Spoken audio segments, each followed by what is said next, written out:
Hi, everyone. We are today here with a wonderful group of veterans and a dear friend, CHRO, HR leader Purva Gera. And we are here to discuss how a seamless transition journey looks like. What are some of the key aspects one must cover? And we are going to focus on the industry side of things, on how an HR leader is approaching when it comes to veteran hiring. So I'm very glad and happy to have Purva with us, along with all the wonderful veterans today, Lieutenant Colonel Archana, Lieutenant Commander Gopal, Lieutenant Commander Kushwan, and Jyoti. We are all thrilled to have you with us today. Thank you for making time. Over to you, Purva. Perfect. Okay, with so many veterans here, I think this is not really a session that's almost as like a mission, right? And in this mission, I want like partnership from all of you because the more real the conversations are, the more meaningful the session becomes. So what we have today, it's a pretty interesting agenda, and I would love to thank Rashmi and the team, and particularly Kushwant, who's kind of given us like a go ahead and also shared his personal journey and situations, which has helped us refine the session further. Now, just let me know if you're able to see the slides so that I'm aware that Yeah. everybody's able to see this. Yeah. Okay, Yeah, great. visible. So, resume and interview strategies for veterans. Rashmi has already introduced me, but I think one thing that I would definitely want to call out is in the last 6+ years, I've had the privilege of coaching quite a few young entrepreneurs and founders, and particularly for organizations that are scaling culture at speed and also developing the next gen workforce. And therefore, it would be my endeavor to actually get you the real world, the world that is, kind of. Very different from when I started my career, and I'm sure Rashmi would agree as well. So, corporate perspectives and startup perspectives both are going to get covered. We are going to have a lot of question and answer sessions. We are also going to have a lot of real time discussions. So, just let's get started. In terms of how the agenda looks like, first, we're going to discuss why this matters. So I'm going to request each one of you to have like one power statement of what would you like to achieve out of this session. Why do you think this matters? Or one problem that you would want to solve from this session. So maybe we could get started with Jyoti. Hey, hi, Apurva. Thank you. So, when I was transitioning, in 2021, and my corporate journey, and in fact, till now, I mean, today also, I see this gap that there's one gap. Like I think which this is everybody will agree on this, that whatever we have done in our armed forces career, when it comes to pitching for for your own self, that what we did and what we achieved in our life, in those many years, like 10, 14, 20, 20 plus maybe, how to put that across so that it's understandable to corporate world on the people out there. Most of the time, the lingo, the jargons which we use in forces, it's like for them, for corporate people, it's like, okay, I don't know what they're talking about, right? So it's very important to communicate in the language which they understand, and how to translate what we did in terms of how the corporate language or the work, how can we translate whatever our specialization we did or the work we did in terms of corporate work, so that it's easier for them to make the other party understand, okay, this is what we did, and this is how I can help you, and this is what I can I bring to the table, basically. This is Fantastic. one biggest gap. Thank you for sharing. Archana.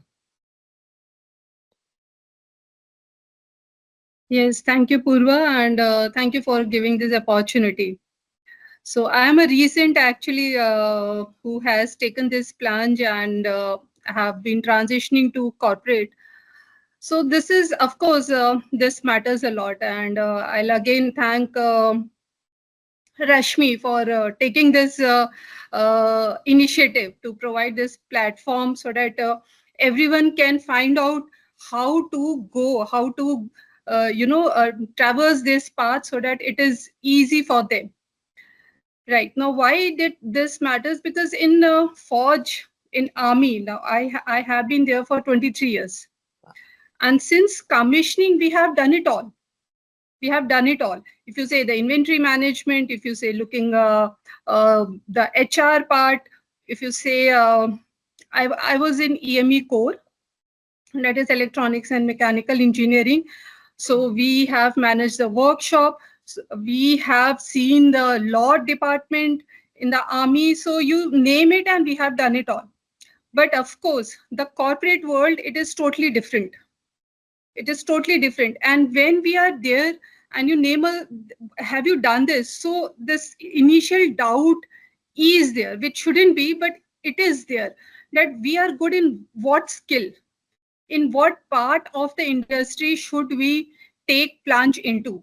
Now, because we maybe a few of us have covered the path, we have clarity. But the recent one who are even planning to, they always come and ask, what should we do? How should we approach the corporate world? How should we maybe highlight or our skill, what we have learned? So yes, I'm sure this is going to help many of them. Fantastic. Great. So we have two examples already. Now let's see, what we have in store for you. Beautifully covered on why this matters. Like Rashmi mentioned, we are going to do a real-time resume, transformation discussion. We're also going to do like a mock decoding of an interview, and there will also be question and answer sessions and what we call the mindset reset. So that's how the session looks like. Let's get started. So from rank to role, turning uniform experience into corporate firepower, not just corporate, but also startups in case any of you want to kind of aim to get there. So first of all, I think our most favorite topic, and I think this came out because we had a very intense discussion and exchange of ideas between Rashmi, myself, and Kushwant. And how can we not start without addressing the biases that may be playing on your minds for the corporates, which some of you touched as well, and the biases that corporates and HR heads and people who are there to hire veterans would also have on their mind. So let's look at the 5 biases veterans face and how to flip the script. Those of you who have had corporate experiences, I would love for you to chime in. Rashmi, feel free to cover the ones that you've seen as well. But these are the top 5 according to me. I hope nobody's going to mind it because we are here to help, and this is why all of us have to be very open and transparent with each other. So, first bias, they may be too rigid for our culture. The truth, however, is that you've led in uncertainty, chaos, and no fail zones. So it's not flexibility. You, in fact, bring calm when others panic, and that's actually a superpower. Agreed? Yeah, true, true. Super. Because I have faced this. There was a preconceived notion about me. Okay, okay, coming from military must be very strict. This, that. That was the first thing people told. First thing that people think about. They don't know our industry. So, the reality is that you've actually run operations, tech deployments, compliance drills, crisis response. So, more project management than some of us would actually see in our lifetime. So, it's just about what understanding at a level 1 can be gained while we are researching about the organization or the industry that we want to get into. The third one is actually maybe they won't gel with our corporate vibe, right? Because there's something called the corporate vibe, and some of us who've been in the corporate for years and years, we may just feel that there is a certain culture fit that's needed from a corporate vibe perspective. The truth is that we worked with diverse units, foreign forces, engineers, so diversity is at the heart of everything that you do. So how do you bring that aspect out? The fourth one being too senior, they might just get bored. So The reality with corporates is that in corporates, you're actually not chasing titles, you're actually chasing impact. And that impact is, I mean, you're the best ones to show the impact from the kind of work that you've already done. So that's number four. And number five, they don't get modern tools or technology. Now, this was interesting because it came up multiple times in our conversations before. Sometimes we go through the lengthy list of JDs and we feel that, oh my God, we don't fit into this role because they need, a list of 10 technology tools which you should have an experience on. And you might just understand the principle behind it, but you've never used it. So therefore, you don't put yourselves forward. However, only to realize that the person who put themselves forward actually got the job. So this is one of the core biases that again exists. So how do we, kind of break that myth? So far, so good. Anybody else wants to add to this list of biases? Rashmi, do you give a stamp, a go ahead on the biases? Absolutely. I think it all resonates really. And I think of all the people we have spoken to, it's come across multiple times. Culture is a huge one. We know that. We know that. Right. And, but I think with the right tools, right mindset, and I see so many veterans as they transition, they're so open and they, acknowledge this. It's not that we are close, what, we'll stick to our guns. We're not going to do what you are looking at, but I think there's a lot of reciprocity, there's a lot of interest, and there's an acknowledgement which helps. So yeah, I think biases are there, but yeah, folks are looking forward to working on it. Perfect. Yes, absolutely. And then, obviously our we don't need any fixing, we just need decoding, right? The minute we translate our journey, the world listens. I think that's how we flip the script. Now let's look at the other side of the story. The biases that veterans would carry about corporates. It's important to think through both the perspectives while we are planning for this grand transition. Bias number one, should I report to a 25-year-old? Yes, the reality is that a lot of these companies have very young founders, leaders. So while they would have the titles, but they are on a journey on leadership themselves as well. So that's one of the realities. Rank doesn't exist, influence does. The second bias, and I can see some of you nodding, is they just talk, no one takes actions. It's a different battlefield. Decisions are democratic and not dictated.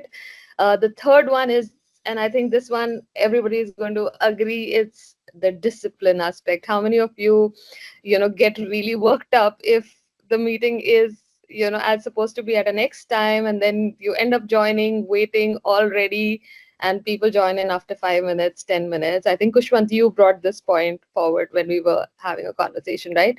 So yes, you wouldn't get a parade ground precision. You're just going to adapt to ambiguity, which I'm sure everybody is geared up for. And then the fourth is corporate life is equals to soft life. Uh, Reality is that it's pressure packed. It's just a different sort of quiet, political, and hidden sort of a pressure. So you're still going to feel the pressure, but it's going to be different. And then obviously the last one being they won't get my story. So reality, yes, they won't unless you translate it, right? A lot of us don't understand the jargons, the titles. We have a huge respect, but we just wished we understood better, you know. So that's actually our side of the story and your side of the story. Anybody wants to add anything, or we're good to move on? You can just nod and say yeah, aligned. Yeah, one more thing. This I know this team thing work in army, of course, because teamwork is the essential part, whatever you do. Mhm. And it is essential part in the corporate world also. But through my experience, the kind of that I think that my side of story that I think that is the trust is bit lacking here within the team, Understood. So you mean that your trust on the corporates, or you feel uh, within the team members. I'm not saying I am there, not from my side, but I'm just relating. Yeah. got it. No, lovely point. I think thanks a lot for that ad. So now moving on, now that we know the biases, with these biases in mind, we are going to just look at one example of what goes on in a HR leader's mind when we see a resume from one of the veterans. I'm sure you would want to know that, right? So for just demonstration purposes, I'm going to present, Kushwan's CV. Kushwan, thanks a lot for volunteering. So give me 1 second. Let me know if you're able to see this.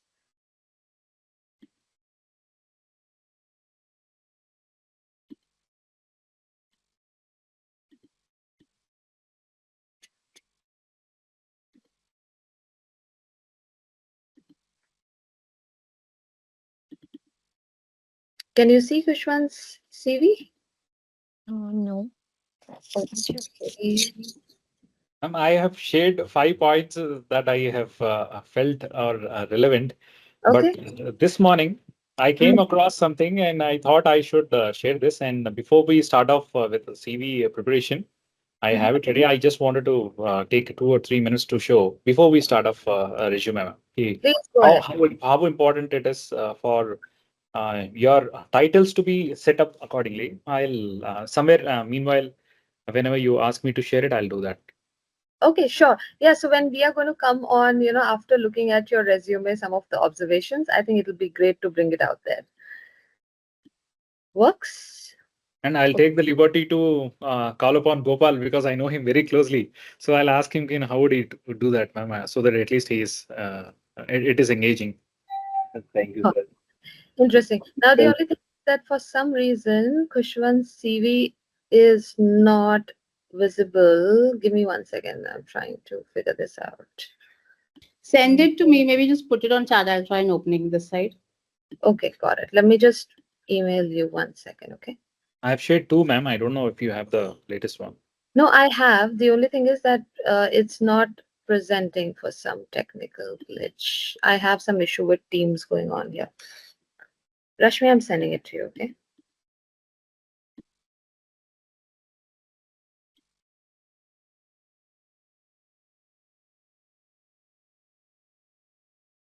Okay, I have sent it. Rashmi, if you'd be able to present this, would be great.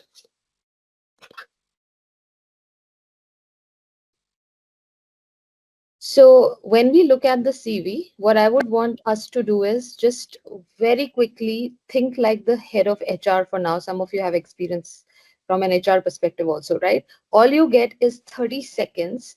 You're just supposed to scan through because that's the reality, guys. When we look at CVs, we only spend 30 seconds to 40 seconds screening through the 2 pager or 3 pager CV that we have in front of us. Because guess what? With all due respect, we get hundreds of them. Even if the ATS shortlists like almost 50, 60, we would just have very little time to gauge like a level one fit. And therefore, it's extremely important for us to do this activity together.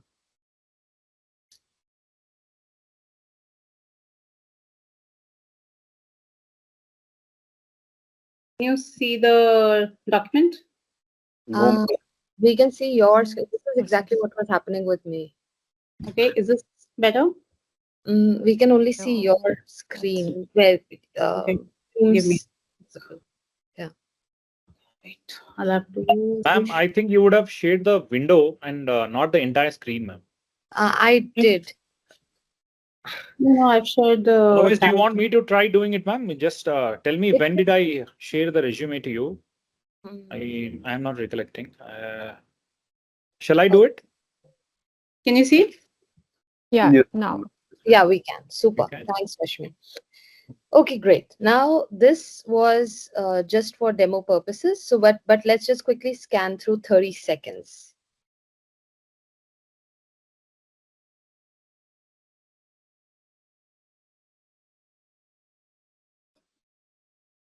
Scroll down.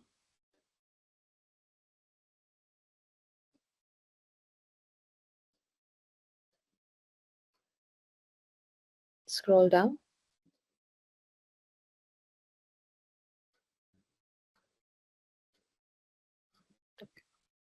Got it. Time's up.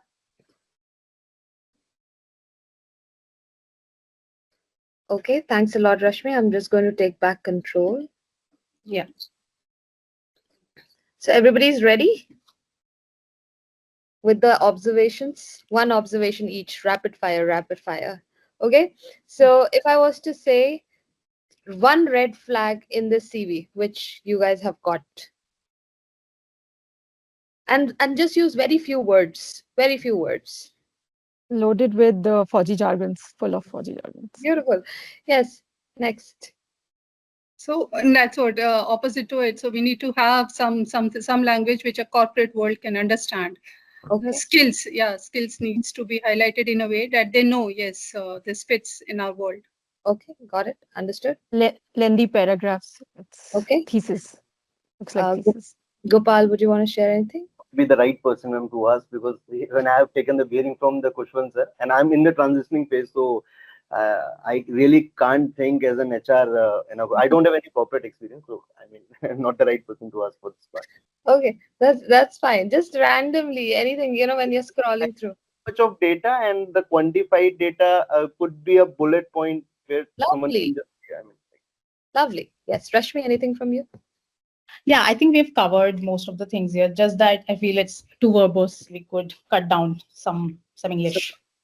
Fantastic. So here are the three red flags according to me. Job titles don't translate directly to corporate roles. All of you have touched it, right? So we need to fix that. And how do we do that? I'm sure all of you would have different opportunities. Chat GPT can be leveraged, and then we'll also tell you how. Gap number two, overuse of military abbreviations. We would not understand this in corporate unless we translate it to business context. So look at this executed uh, COCO UAV model. Now, I don't even know what exactly does this mean, but if it translates well, it says led 110 million cross-border aerospace partnership under OEM as a service framework. Now, this is impressive, right? So another example, third one, no tech stack or tools mentioned. There are a lot of things mentioned, but nothing stands out as technology exposure. So if we were to look at this, JD expects, so we're going to look at a sample JD as well right now. So, but if a job particularly expects certain tools, even basic understanding is something that should be demonstrated. So, exposure to ServiceNow ticket workflows, Microsoft projects. Now, interesting tip, and this is through conversations. Kushwan did not actually use this particular tool, but he has led airfield logistics with real time dashboards and 24 by 7 ops coordination. That is the principle behind the tool, which he already understands. So, all the corporate is looking for is for all of you to understand the kind of tools that are leveraged, even if you don't have a very in-depth experience. Feel free to just leverage tools like chat gpt, research and read about what are the most commonly used tools for certain jobs, and just read up about their principle. And trust me, when you do that, you would discover that it's no rocket science, and you would have done it. Since you have time while you're starting to prepare for the interviews, we would sincerely urge each one of us to start reading up about what corporates are actually looking for, and already start mentally linking what part of your CVs align to that experience, right? So now we're going to just quickly pause here, and I'm going to bring up one sample JD. Okay, and then we are going to relook at some of these things. So let me know if this is visible.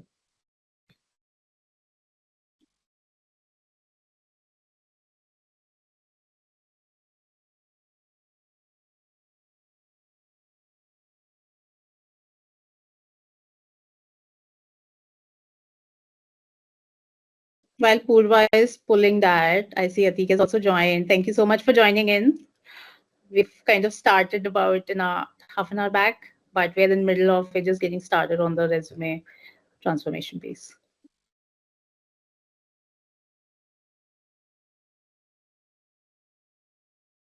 So I would just urge all of us to look at, just forget about, look at it from a common role which is available as a project manager.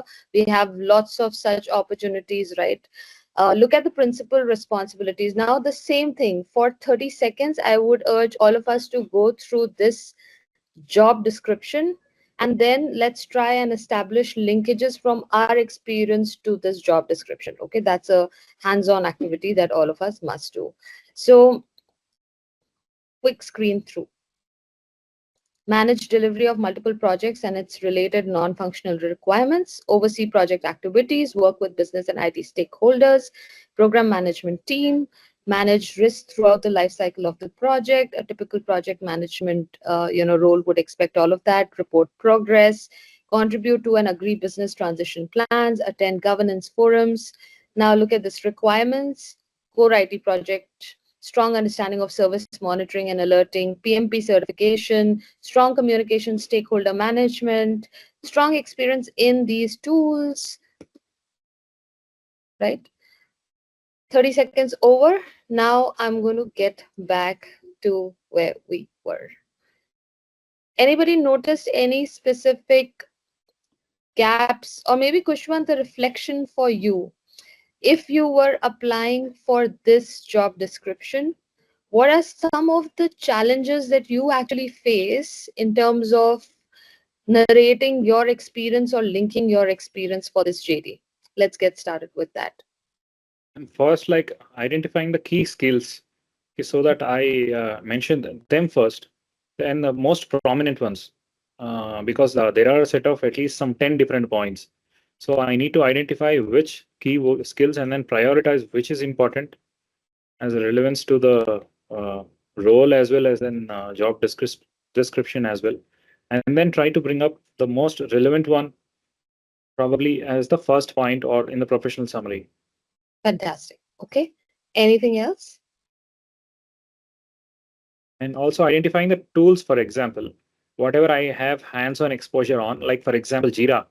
I do not have a certification, but and I had no previous exposure to what Jira is. But only after coming here, I do understand. I only thing I have to do on Jira is receive a ticket and then comment on it. It is like, you never know how to use a Gmail unless you had actually sent an email. So it hardly takes a day or two. So I at least spend 1 or 2 days, not more, to at least download and then understand what features are there for day-to-day functioning, and then at least have a confidence that yes, I have the similar experience on any other tool, and then mention it. Fantastic. Now, see, as a head of HR, if I'm having a real conversation with Kushwant and we end up having this discussion, this is exactly the explanation that he gives me. I would love to hire him because not only do I trust him with the fact that he's honest, that he's not, hands on this, but he's explained the principle behind it. He's explained what it's leveraged for. It gives me a lot of confidence that it's not going to take this person a long time to learn the tool, right? A lot of times, whether or not we know, when we are shortlisting candidates and when we do a first screening, all we are looking for is like a level one fitment, right? And this would actually be a great explanation for that. Okay, for some of you, in case you get to interact with HR in some of the early rounds and you feel you have some of these clarifying questions, you can open up and have this conversation as well. Okay, so far so good. Let's move on. Yes, ma'am. Now we're going to just stick to this topic for the next 5 to 10 minutes. So if your resume walked into the room, would it speak about your rank or your results? Corporates and startups, they obsess about results. Wherever we can establish linkages and show some sort of metric movement, show some sort of outcomes, I think we love it. So that is something that should really, be very clear in your JDs. Okay. Now, what are the key questions? Because if we start asking some of these key questions with ourselves, we've cracked the JD. And then all you have to do is leverage ChatGPT smartly, and you would have a perfect job description and your CV tailored to that job description. Yes, my friends, for every job that you apply, you have to have a custom CV for that job. It's not a cookie cutter that we just have one resume where all of our skills are mentioned and we keep circulating the same for all the jobs, thinking that the HR teams are going to decode it. A lot of the ATS, applicant tracking systems, these days, they just do a keyword search and they come up with whether or not the candidate goes through the first few rounds. Since some of you are going to be definitely, kind of applying for mid to senior section roles, then of course these happen a lot through references as well. Chances are that you would be interacting with people, and therefore extremely important, remember that 30-second rule that we discussed. Okay, now what are the questions that we have to have in mind? I think we've said this enough. I'm not going to repeat it, but how do I translate military language to corporate language? What do I do about the job titles that don't match? So map ranks to experience level. This is really the shortcut.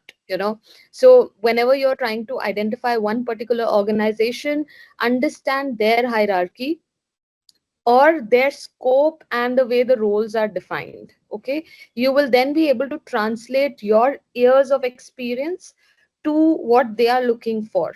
So just find common grounds. Okay, the third one is, should I include tools if I'm not certified? The answer is a big yes. We just discussed that. I'm not going to repeat it again.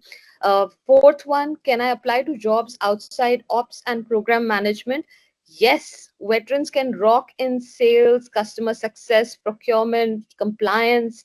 I think Kushwan's story of B2B sales is like a very good example, which he took. Kushwan, would you want to throw some light, like 10 seconds, on what you discovered about sales? Yes, ma'am. So I had never even thought of sales or marketing role because marketing is something.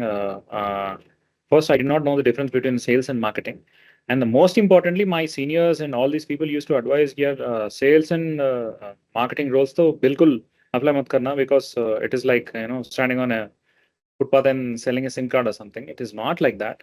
And there are so many types of sales. In the B2B sales, you in fact get to talk for a very short duration, and you have some very flexible hours, and you'll be able to at least represent a very large team. And if you have interest towards networking or then connecting with people, and if you can make some impactful relationships, and you can follow up using some tools, and you don't have to maintain your diaries or something. There are some tools like Salesforce or something which tells you, okay, what to remind and whom to remind and about what to remind and how to draft your mails, everything. You just have to see it, read it, and then just send it across. So sales is something that I by chance took it, ma'am. I had no plan.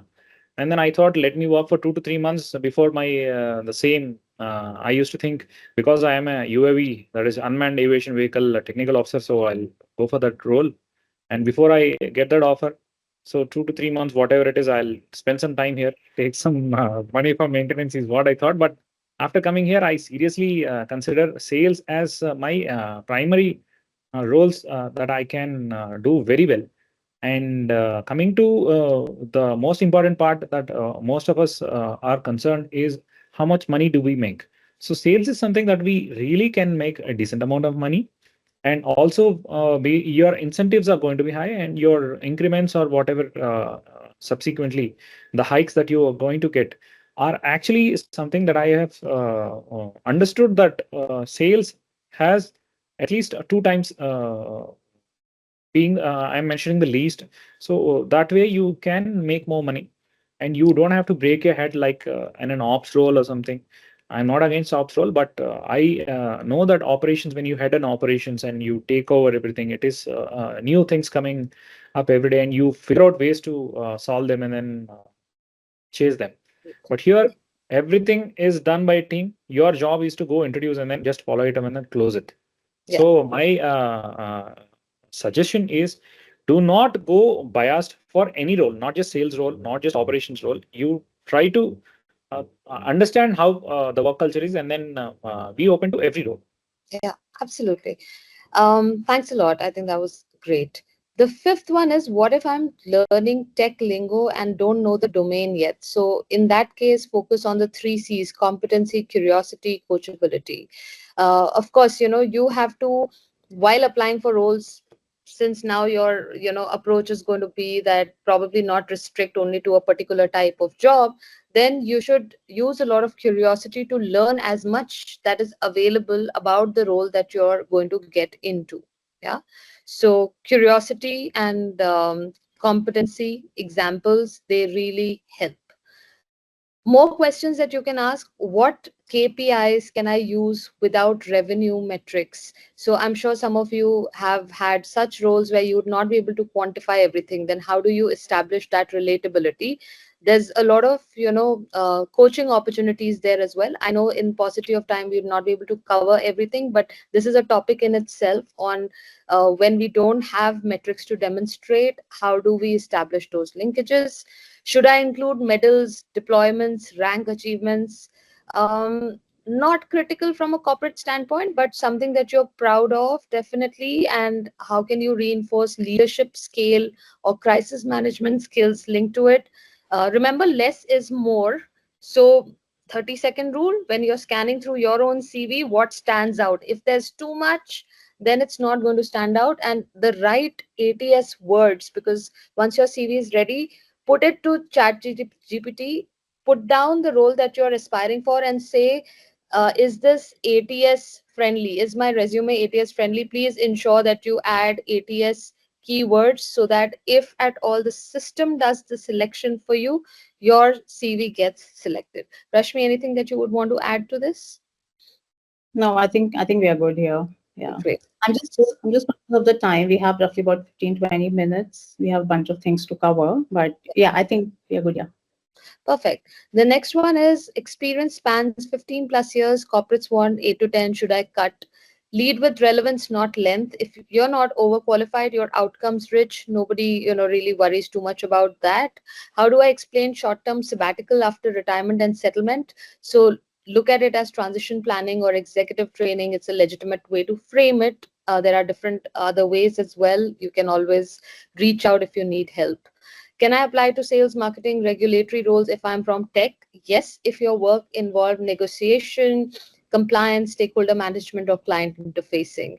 And how do I show leadership when I didn't manage corporate teams? Show span of control, teams, vendors, outcomes, so wherever you can, right? So And if you one important point that I want to make, ma'am, please do not judge whether you're fit for that role or not. Looking at the title, go through the job description, yeah, read it. If you are fitting into it 70%, the you need to apply for the role, and do not worry about what is the designation of the role mentioned there. yeah, this is true even while you're giving your interviews, because when we are assessing candidates, we have a wish list of like 100 things, but we know that we are not actually practically going to check all 100. We just have to make sure that the fitment is kind of aligned with what we are looking for in the candidate. Okay, we don't validate like 100 items on the checklist. Now moving on, some common resume mistakes that we'll solve. We've already discussed overly tactical bullets. We've discussed avoiding tools because of no certification. We actually have to add tools. Blind spots, we've discussed applying only for perfect fit combos. No, like we just discussed, and chasing titles and not job scope. We have to decode JD beyond the titles, which is the point that Kushwan just made. So I think that is something that all of us should remember. We are at the end of this section, and the next section is going to be for 15 minutes. So I just wanted to double check if anybody has any questions so far or challenges that you've faced. All good? Okay, so in that case, Ma'am, can I ask one question? yes, sure. Yeah, first of all, I'm really sorry I got late in joining this meeting. Mhm. So my question is like, I've been told by one of my senior that the format in which we should make our resume, in that format, in that layout, we should have our photograph also. But few of the seniors are saying that that is not required. It has to be the most boring kind of layout where you just need to put the text and the skills and the educations. So what is the correct format? Yes. So, basis my experience, a picture is not needed unless you are going through a reference where someone is actually sharing the CV, and most startups like they do like connects on personal basis, right? And if that's the case, then just to establish that personal connect, I would still have the picture.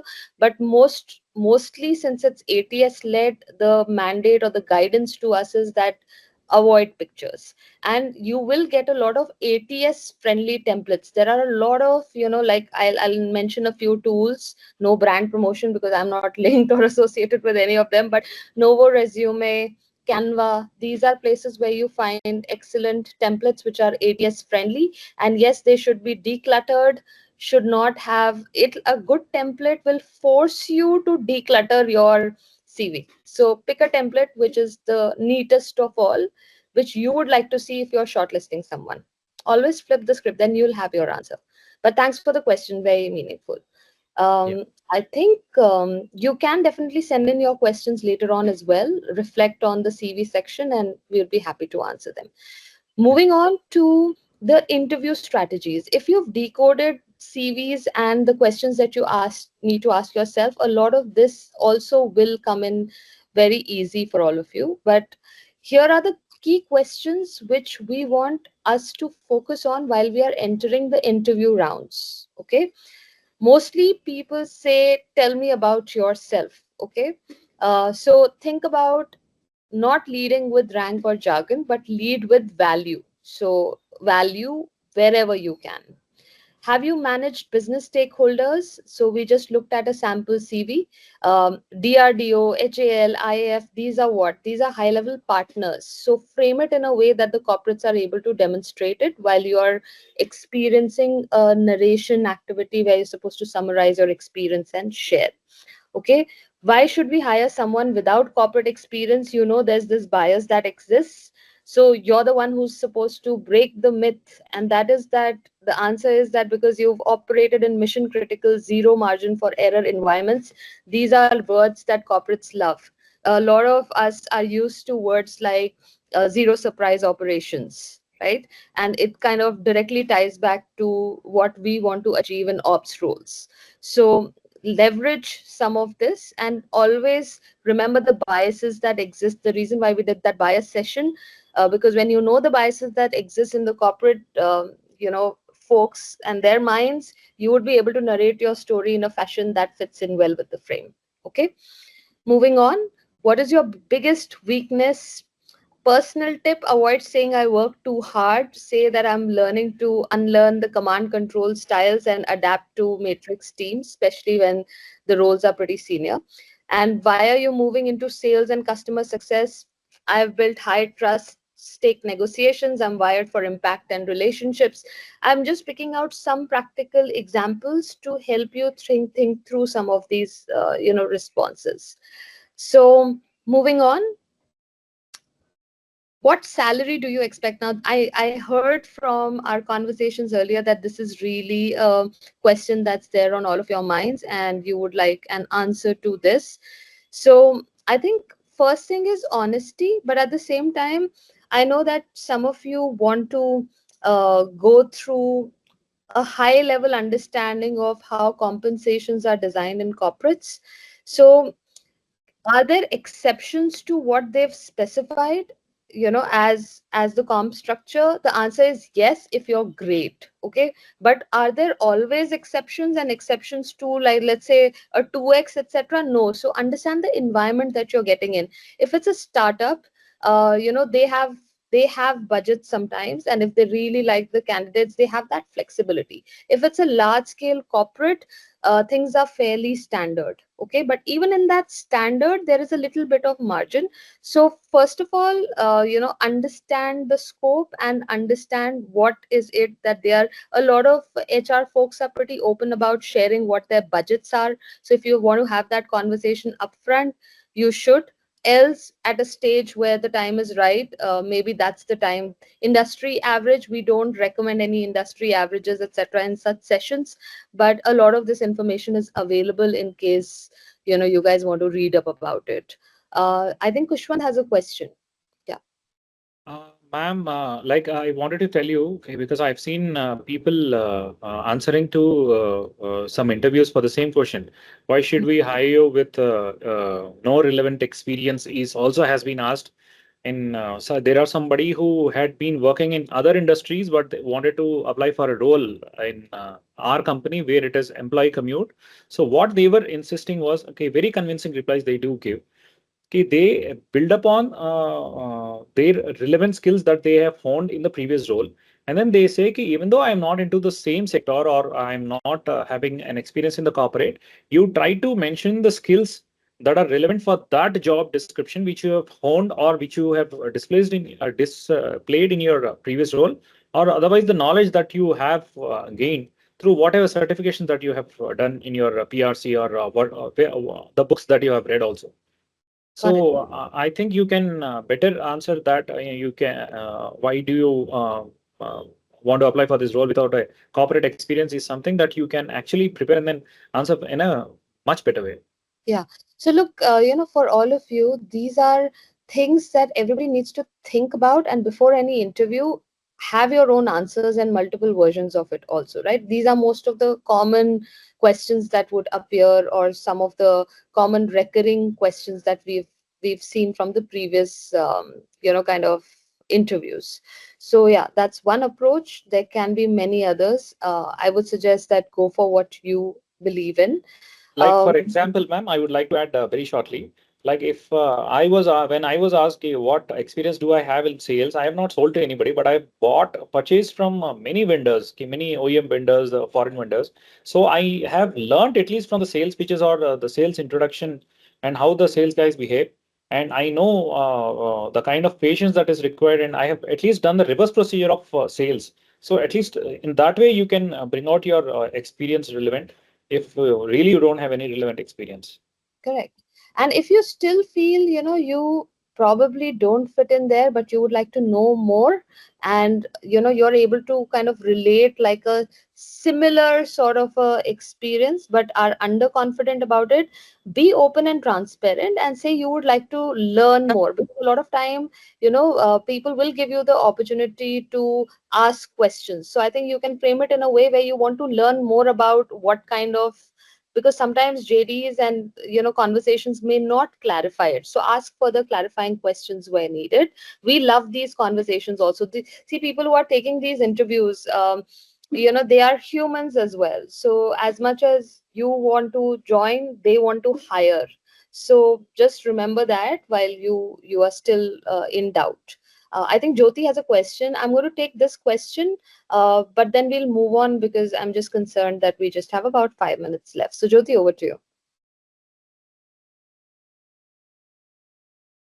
Hi, Purva. I wanted to. Okay, I'm going back to the first question, the salary. What a person shouldn't say when it comes to salary. Mhm. We talk about what we should say. Yeah. So a personal, again, my opinion is going to be personal. If I see the candidate is too rigid or too stuck, then I may just decide that I am not keen. Okay. Now, if there are questions, right, like what, if you can explain to me what the budget looks like, I'm happy to answer some of these questions, right?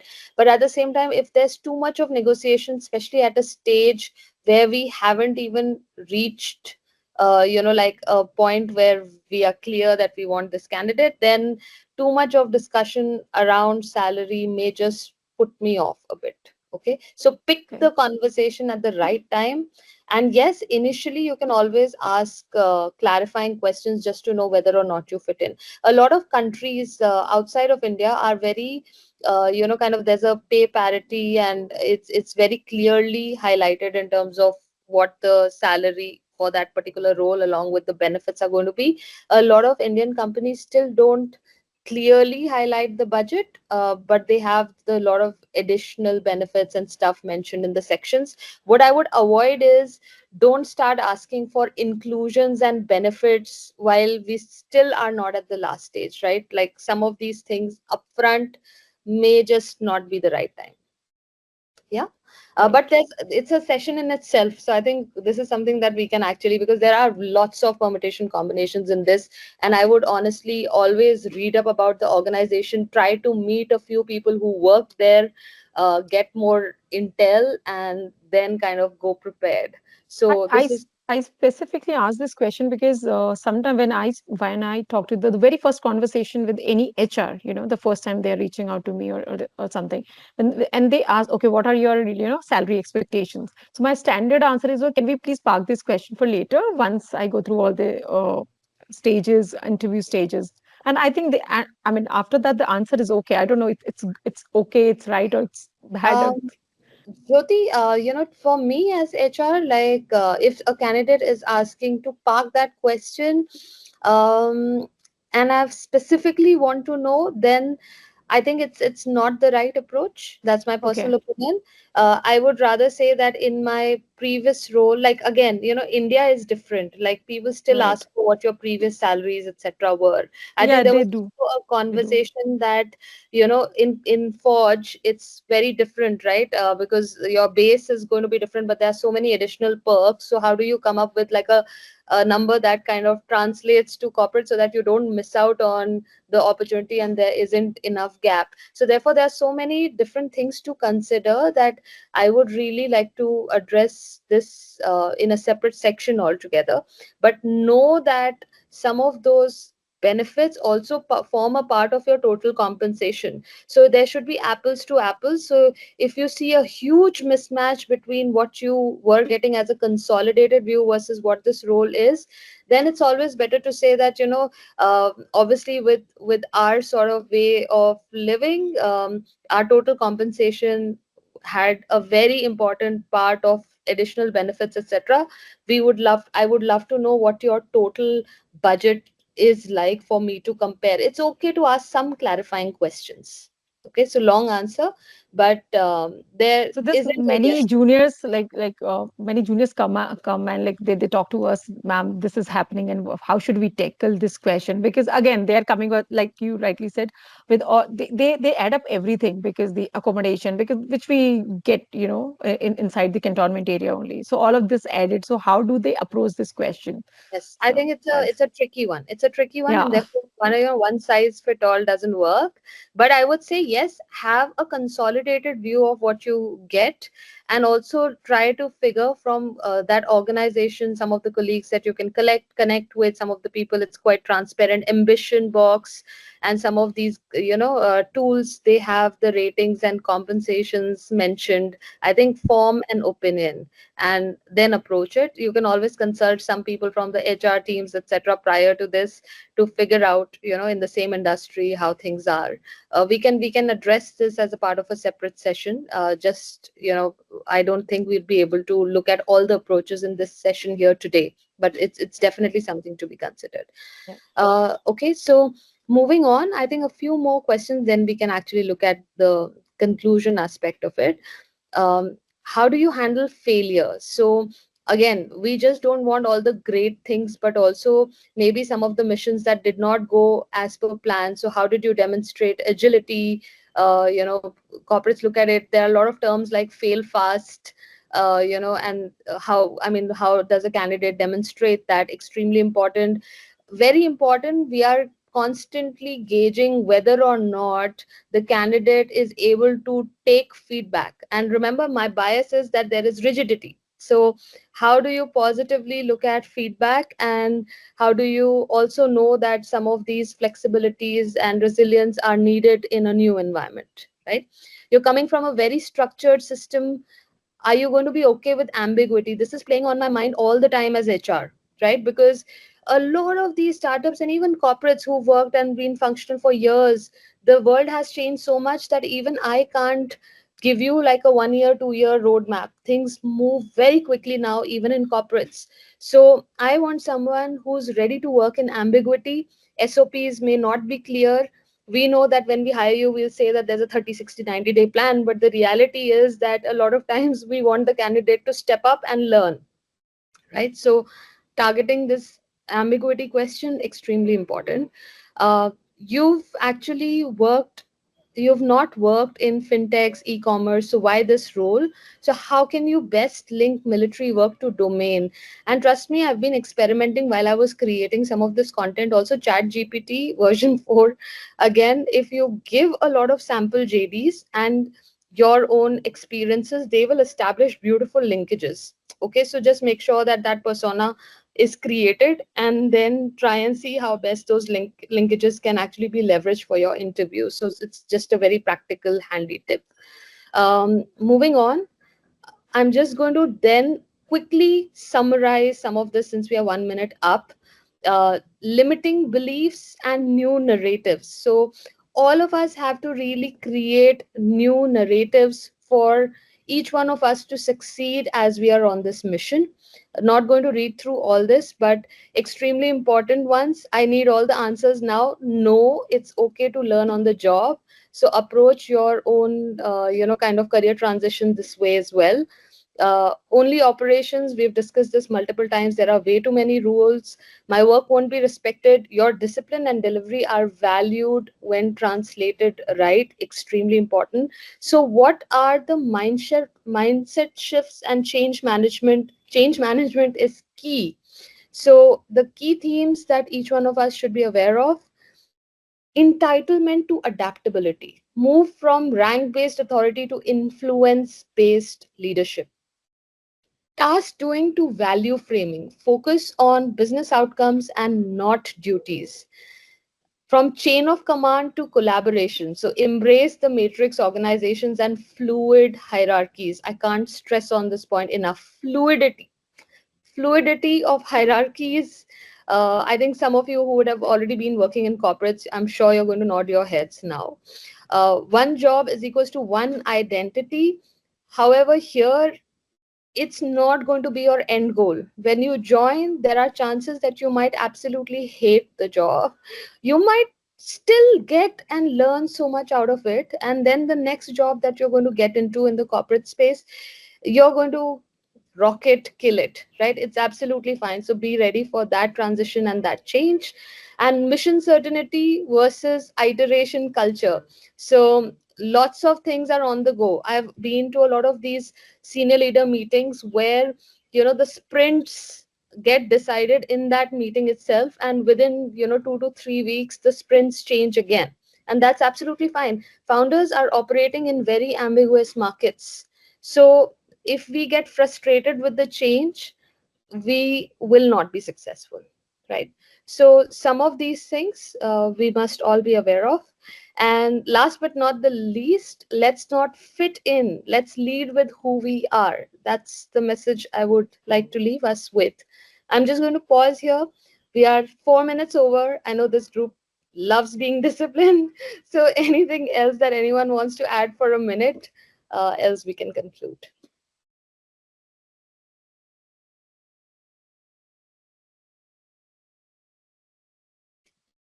I think we are good. I think some very insightful thoughts, and obviously the whole structure, Purva, super helpful. Anyone has any question, any thoughts, please do share. We can definitely spend a couple of more minutes here. Otherwise, we can wrap up. And I know some of you would still have questions about salary, so feel free to reach out to me offline. I can share more. There are various approaches available. Yeah, and that's an important one. And I know, Jyoti, you were on it. So I think what I have personally felt, and I just want to address it because I've seen when a recruiter is really fixated on this part, they might be working with a budget in mind, right? And they want to ensure their efforts, their time, your efforts, your time are all aligned. So if someone you feel is really picky about it, just be honest, say, tell me your range. If it fits my requirement, I'd be happy to partner. Otherwise, we can go our way. So I think that could also be one of the ways to check in. Otherwise, as I said, a lot of people will be very flexible. So that works in our favor. And, I conversation have should be heard, later. Rashmi, I have heard people saying that as per the market standard. I don't know if, even No, if that is the, market standard, but the budget. Typically, yeah, since we work with the budget in hand. And if right. I, as a recruiter, know I cannot go beyond it, I absolutely want to know whether you fit into that budget. Should I be talking to you? Should I be spending that effort? So I think if it's coming from there, let's just be more empathetic to the recruiter. And, if you don't feel comfortable giving a number, just ask for the range. What is your range? If it fits into my requirement, let's have the conversation. If it's something really low and or something that you don't feel comfortable with, you can be honest about it. Also, remember the recruiter also has a target to hire the right candidate in the right budget always. So you'll also have to be smart. Being a recruiter, I'm saying that myself. So knowing a little bit, yes, definitely helps. Second, focus on relationship building pretty early on, right? If me as a recruiter, you're building a relationship with me and you're genuinely asking questions, chances are that I'm going to discuss this with you to make it successful for you as well, right? So just remember these aspects as you're approaching the recruiters. Thank you so much. Yeah. Okay, fantastic, guys. Thank you so much for being such lovely audiences and participants. I'm going to let you go and have a lovely Monday ahead. Thank you, guys. Thank you, everyone. Thank you, Thank Purva. you. Thank you Likewise. so Thank you. much. Thank you Thank you so so much. much. Thank you That so was much. wonderful. Thank you. Thank you. Wonderful.